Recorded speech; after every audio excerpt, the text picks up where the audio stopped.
நீங்கள் கேட்டுக்கொண்டிருப்பது புஷ்பலதா பார்த்திபனின் கதை செண்டு. யார் இந்த சாண்டா கிளாஸ்? கிறிஸ்துமஸ் நாளில் சிறுவர் முதல் பெரியவர்கள் வரை அனைவரையும் உற்சாகப்படுத்துபவர் சிவப்பு அங்கி அணிந்து பரிசு பொருட்கள் மூட்டையுடன் வரும் வெந்தாடி தாத்தாதான். இவரது ஆங்கில பெயர் சாண்டா கிளாஸ்.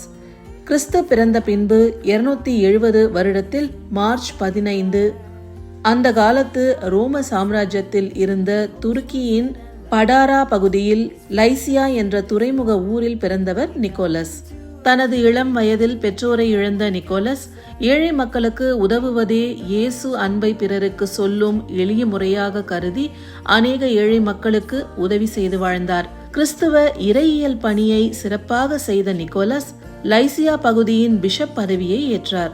பிஷப் பதவியில் இருந்த பொழுது டிசம்பர் 6 இரவு வந்து கிறிஸ்துமஸ் பரிசுகளை கொடுப்பார்.